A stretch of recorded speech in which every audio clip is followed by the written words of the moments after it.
Good morning friends, welcome to our channel शिक्षा के प्रति। फ्रेंड्स, जैसा कि आप लोग स्क्रीन पर देख रहे हैं, आज का हमारा टॉपिक है controlling. It is the last function of management.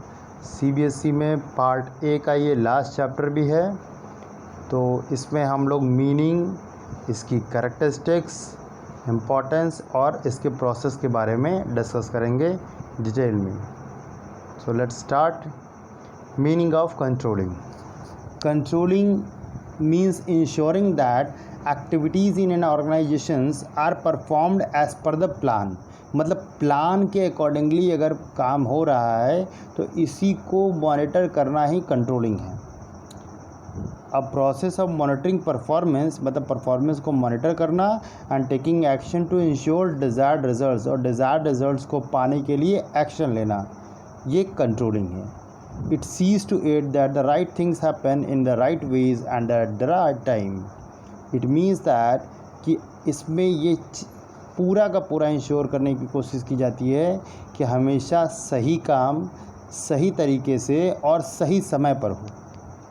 According to Philip Kotler, control is the process of taking steps to bring actual results and desired results closer together। मतलब कंट्रोल एक ऐसा प्रोसेस है जिसमें इस तरीके से steps लिए जाते हैं, ऐसे स्टेप्स लिए जाते हैं जिससे कि जो एक्चुअल रिज़ल्ट है और जो हमारा डिज़ायर्ड रिज़ल्ट है ये दोनों करीब आ जाए या दोनों एक हो जाए। ठीक, तो let's move to the characteristics of controlling. These all are characteristics of controlling. Goal oriented process, it is a dynamic process, it is a forward looking, it exercise at all levels and fundamental management function भी है ये, और it is a continuous activity है। इसको अब बारी बारी से पढ़ लेते हैं। पहला है goal oriented process. Controlling ensures that an organisation's resources are being used effectively and efficiently. Controlling हमेशा ये इंश्योर करने की कोशिश करता है कि जो भी हमारे यहाँ वर्क हो रहा है वो इफेक्टिवली और एफिशिएंटली हो, जिससे कि हमारा जो प्री डिटरमाइंड गोल्स है वो अचीव हो सके, और इसीलिए इसको कहते हैं गोल ओरिएंटेड प्रोसेस। हालांकि ये जो टॉपिक है या हेडिंग है, इसको आप सारे फंक्शंस में यूज़ कर सकते हैं। ठीक, जनरली प्लानिंग में और कंट्रोलिंग में।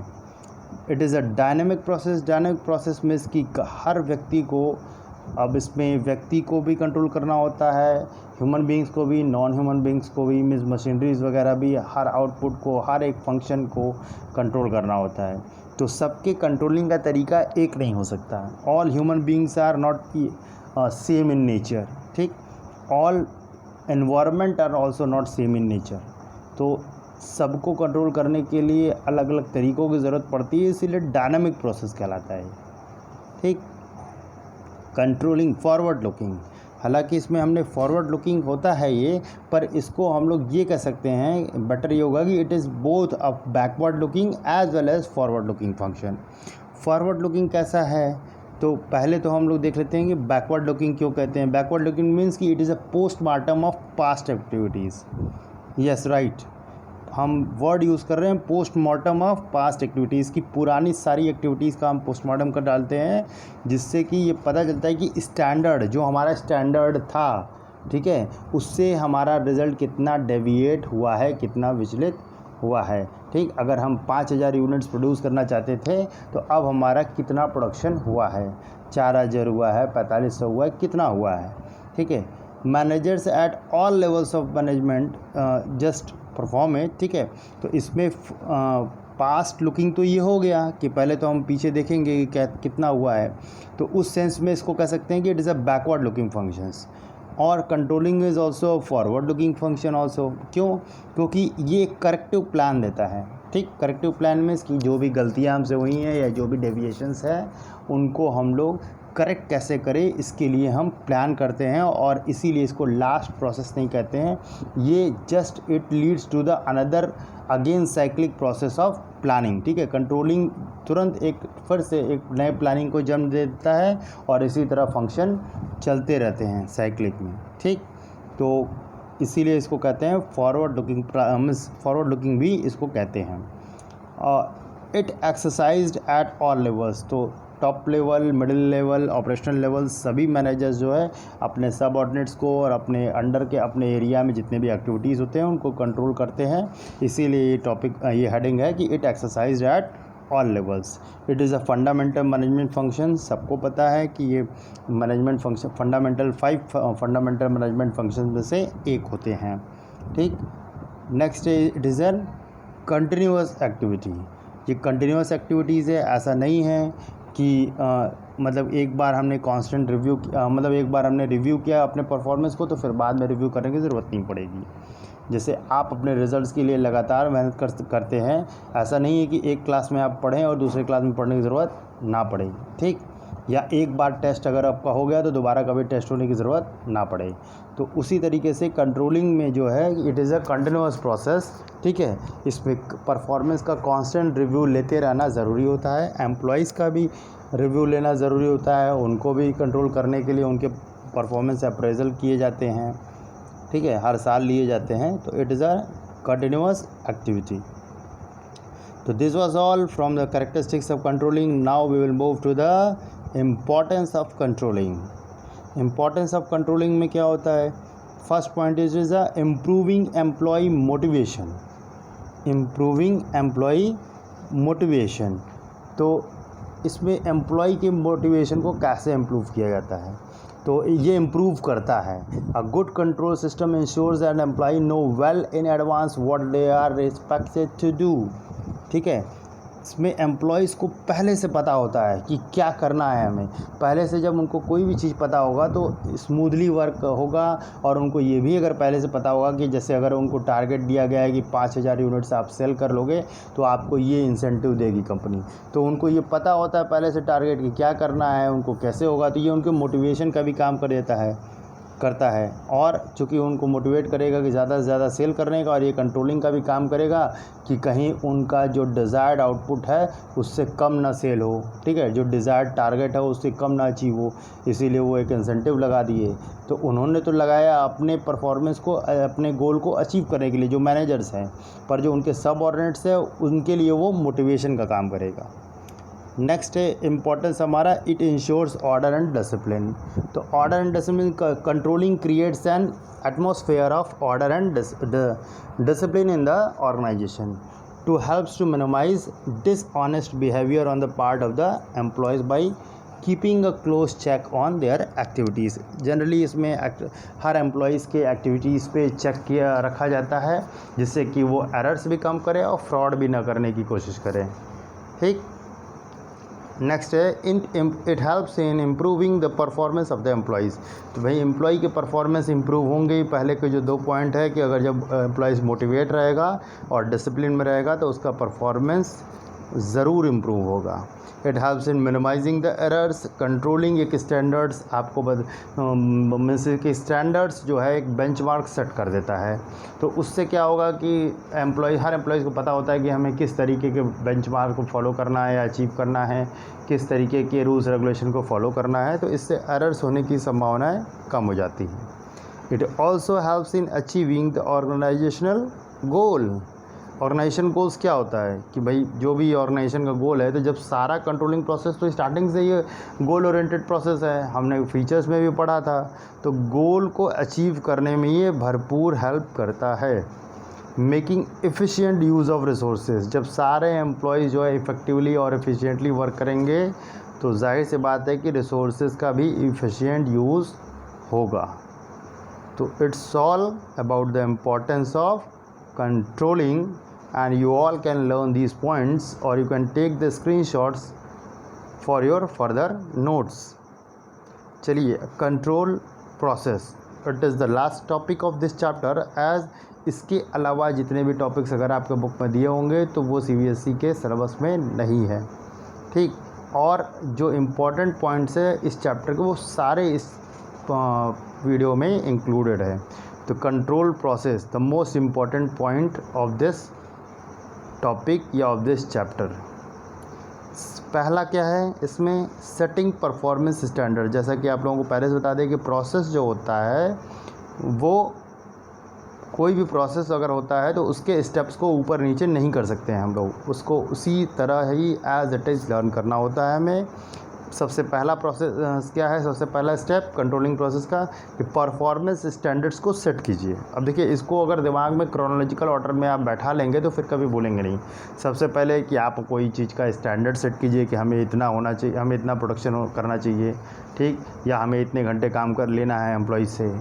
फिर आप एक्चुअल परफॉर्मेंस देखिए कि कितना आउटपुट हुआ है या कर्मचारियों ने कितना घंटे वर्क किया है ऑन एन एवरेज। मतलब पहले परफॉर्मेंस का स्टैंडर्ड सेट कीजिए और फिर एक्चुअल परफॉर्मेंस को मेज़र कीजिए। फिर दोनों को कंपेयर कीजिए कि आपने क्या परफॉर्मेंस स्टैंडर्ड सेट किया था या क्या गोल सेट किया था और क्या एक्चुअल में आपने परफॉर्मेंस अचीव किया। ठीक, जैसे कि आपने सेट किया था परफॉर्मेंस कि हमें 90% बोर्ड एग्ज़ाम में लाने हैं, तो ये आपने का सेटिंग परफॉर्मेंस स्टैंडर्ड हुआ फर्स्ट स्टेप। फिर मेज़रमेंट ऑफ एक्चुअल परफॉर्मेंस कि आपकी क्या रिज़ल्ट आए। मान लीजिए आपका रिज़ल्ट आए 86%, ठीक, तो आप दोनों को कंपेयर कीजिए कि comparison of actual performance with standards की कंपेयर कीजिए। तो जो डेविएशंस निकलेंगे तो उस डेविएशंस को फिर एनालाइज़ कीजिए। जैसे 4% कम आए तो फिर अब उसको क्या करेंगे, एनालाइज़ करेंगे कि 4% किस सब्जेक्ट के कारण कम आए, उस सब्जेक्ट में क्या कारण थे। ठीक, तो उसी तरह हर मैनेजर करता है कि क्या कारण थे कि कुछ कमियां रह गई, वो कमियां क्यों हो गई, आगे उसको उस कमियों को दूर करने के लिए क्या क्या एक्शन ले सकते हैं। तो पहले तो एनालाइज़ करेंगे डेविएशन कि क्यों हो गया, क्या कैसे हो गया, ठीक है, क्या कारण है। फिर सबसे लास्ट होगा टेकिंग करेक्टिव एक्शन, मतलब कि उसको दूर करने के लिए, सारे डेविएशन को ख़त्म करने के लिए क्या क्या एक्शन लिए जा सकते हैं उसको बनाना, ठीक है, या उसको लेना। ठीक, जैसे कि अगर आपके 4% कम आ गए तो आप आगे चल करके कभी नेक्स्ट क्लास में या नेक्स्ट एग्ज़ाम में क्यों आपका टारगेट से आप भटक जा रहे हो, कहाँ कमी रह जा रही है, आपके पढ़ाई के घंटे में कमी है, ठीक, किस चीज़ में कमी है, उस कमियों को फिर आप दूर करोगे। तो ये हो गया टेकिंग करेक्टिव एक्शन। और यहीं पे कंट्रोलिंग प्रोसेस जो है वो कंप्लीट हो जाता है। मीन्स मेनली इसमें 5 स्टेप्स हैं।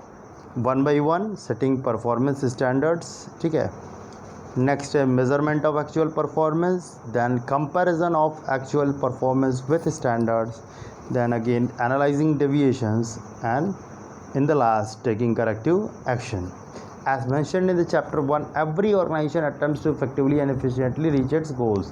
ठीक है, जैसा कि हम लोग मैनेजमेंट चैप्टर पढ़े थे, ठीक है, significance, nature and significance of management, तो उसमें बताया गया था कि हर मैनेजर चाहता है, हर ऑर्गेनाइजेशन चाहता है कि इफेक्टिवली और एफिशिएंटली वर्क हो।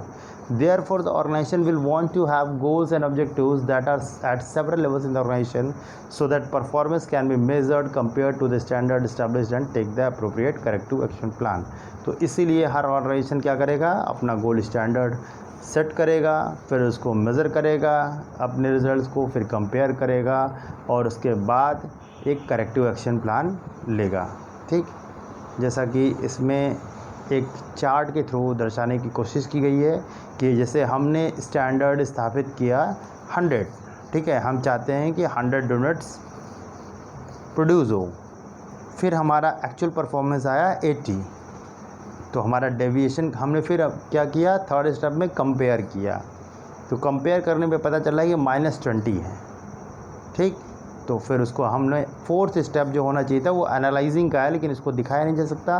तो पहले हम रीजंस को खोजने की कोशिश करेंगे और फिर लास्ट स्टेप होगा हमारा करेक्टिव एक्शन, कि किस तरीके से हम करेक्टिव एक्शन लेंगे जिससे कि दोनों जो रिजल्ट्स है वो इक्वल हो जाए, मतलब जो स्टैंडर्ड था हमारा, जो हमारा एक्चुअल परफॉर्मेंस हो। ठीक, तो this is explained through this bar graph. तो इसको फिर से हम लोग 1 by 1 देखेंगे। Standards are those criterias on the basis of which the actual performance measured. Standard सभी लोग समझते होंगे कि कोई भी वो क्राइटेरिया होता है स्टैंडर्ड का, हर एक क्षेत्र में एक स्टैंडर्ड हो सकते हैं। जैसे कि हम लोग स्टैंडर्ड बनाते हैं कि 60% जिसका आता है वो फर्स्ट डिवीज़न है, तो हमने एक परफॉर्मेंस स्टैंडर्ड सेट किया कि फर्स्ट डिवीज़न कहने वालों के लिए 60%। तो स्टैंडर्ड्स ऐसे क्राइटेरिया होते हैं जिनके बेस पे एक्चुअल परफॉर्मेंस को मेज़र किया जाता है। मैनेजर हमेशा जो है एक्चुअल परफॉर्मेंस को इन्हीं स्टैंडर्ड्स पे के बेसिस पे मेज़र करता है या इवेलुएट करता है और डेविएशन को फाइंड आउट करने की कोशिश करता है। Standards generally are classified into 2। अब स्टैंडर्ड्स भी 2 तरीके के होते हैं, एक क्वांटिटेटिव होता है और एक क्वालिटेटिव होता है। अब जैसे क्वांटिटेटिव में इसकी हमको पता है, या हम एग्जांपल दे रहे हैं कि जैसे एक लेबर के द्वारा एक दिन में 10 यूनिट्स प्रोड्यूस होने चाहिए, ठीक। तो ये क्वांटिटी बता रहा है, इसलिए इसे क्वांटिटेटिव स्टैंडर्ड्स कहेंगे। और क्वालिटेटिव स्टैंडर्ड्स मीन्स कि जैसे फॉर एग्जांपल कि they are the standards which can not be shown in the forms of figures, ठीक है। इसको फिगर्स में शो नहीं कर सकते, नंबर्स में शो नहीं कर सकते, बट इसको मोरल ऑफ द एम्प्लॉय जो होता है का it is a standard of qualitative nature. जैसे इसमें फॉर एग्जांपल लिया गया कि अगर मान लीजिए एम्प्लॉयज़ के मोरल को अगर मेज़र करना हो तो ये क्वालिटेटिव नेचर का हुआ। जैसे कि performance of a manager, deviation of workers, their attitude towards a concern, these are called in as intangible standards. मतलब ये इनटेंजिबल होते हैं, दिखेंगे नहीं, छू नहीं सकते, बस ये महसूस किया जा सकता है उस स्टैंडर्ड्स को। फिर उसके बाद एक्चुअल परफॉर्मेंस को मेज़र करना, तो भाई measurements must be accurate enough to spot deviations. ऐसे मेज़रमेंट्स होने चाहिए जिससे कि एक्यूरेट हो पहला तो, और दूसरे की मतलब डेविएशंस को पता करने में आसानी हो। बिना मेज़रमेंट के जो है इफ़ेक्टिव कंट्रोल तो पॉसिबल ही नहीं होता है, ठीक। फिर नेक्स्ट है हमारा कंपेयरिंग रिजल्ट्स विद ऑब्जेक्टिव। सारे स्टेप्स को फिर से हम लोग पढ़ रहे हैं विद सेवरल एग्जांपल्स, ठीक है। तो इसका ऑब्जेक्टिव्स को स्टैंडर्ड से कंपेयर करेंगे, ठीक। ये प्लान टारगेट ये बहुत इम्पॉर्टेंट है। और डेविएशन मतलब ऐसा गैप जिससे कि एक्चुअल परफॉर्मेंस जो है वो प्लान टारगेट तक पहुंचने में नाकाम रहा है या नहीं पहुंच पाया है। यहाँ पे एक एग्जांपल ले लिया गया है हमने कि जैसे if stationery charge increase by a minor that is 5 to 10%, it can be called as a minor deviation. जैसे पिछले साल किसी कंपनी का स्टेशनरी पे जितने एक्सपेंसेस से 10,000 थे और इस साल 10,200 हो गए या 10,500 हो गए, तो ये बहुत माइनर डेविएशन है। इसका कोई बहुत ज़्यादा मीनिंग नहीं है, ये थोड़ा बहुत तो घटता बढ़ता रहता है, ये बहुत ज़्यादा परेशान होने की ज़रूरत नहीं है या इसके लिए करेक्टिव एक्शन प्लान बनाने की ज़रूरत नहीं है। लेकिन ऑन द अदर हैंड अगर कोई मंथली प्रोडक्शन है वो बहुत तेज़ी से घट रहा है तो ये मेजर डेविएशन है, इसको ज़रूर सुधारने की ज़रूरत है, वरना फर्म बहुत घाटे में चली जाएगी। तो एक बार डेविएशन को पता कर लिया जाए तो फिर उसके बाद उसके कॉजेज़ को अगर पता कर लिया जाए तो फिर आसान हो जाती है चीज़ें, करेक्टिव एक्शन प्लान बनाना। अब ये कॉजेज़ क्या क्या हो सकती है, तो कॉजेज़ में ये सब रीज़न्स भी हो सकते हैं, पॉसिबल रीज़न है कि प्लानिंग में कुछ गड़बड़ी हो, कहीं पे कोऑर्डिनेशन में कुछ गड़बड़ी हो, या प्लान तो सही था लेकिन उसको इम्प्लीमेंट करने में गलत तरीके से इम्प्लीमेंट हो गया, या सुपरविज़न या कम्युनिकेशन जो है वो इनएफेक्टिव रहा हो, ठीक। फिर सारे डेविएशन को मेजर्स करते हुए जितने भी डेविएशंस हैं उनको 2 कैटेगरीज में हमें बांट सकते हैं, that is which need to be attended urgently in one category and minor in another category. इसका मतलब है कि एक ऐसा डेविएशन जिसको कि तुरंत सुधार करना ज़रूरी है वरना मुश्किल में पड़ जाएगा, और एक ऐसा डेविएशन जिसको कि छोड़ा जा सकता है, बहुत माइनर। फिर उसके बाद करेक्टिव एक्शन प्लान बनाएंगे हम लोग, ठीक है। करेक्टिव एक्शन प्लान में जो भी आपका रीज़न्स होंगे उसी के अकॉर्डिंगली प्लान बनेगा, जो भी आपके डेविएशंस के रीज़न्स होंगे उसी के अकॉर्डिंगली हम लोग प्लान बनाएंगे कि वो डेविएशन ना हो। तो यहाँ पे कंट्रोलिंग प्रोसेस तब कंप्लीट हो जाएगा। Follow up is also an important step because it is the only through taking corrective measures a manager can exercise controlling, ठीक है। फॉलोअप लेते रहना एम्प्लॉय से ज़रूरी है, बिना इसके मैनेजर जो है करेक्टिव मेजर्स नहीं बना सकता है, ठीक। तो एम्प्लॉयज़ से, सबऑर्डिनेट से, इन सब से जो है कुछ जो इतने भी क्या नाम है कि फॉलोअप है हो सकते हैं, सजेशंस हो सकते हैं, वो मैनेजर को लेना चाहिए और उन सब को शामिल करते हुए एक बढ़िया करेक्टिव एक्शन प्लान बनाना चाहिए, ठीक। तभी हमारे कंट्रोलिंग प्रोसेस कंप्लीट हो पाएगा और उसका जो मकसद है वो पूरा हो पाएगा। So this was all from this video. Thank you all and keep studying.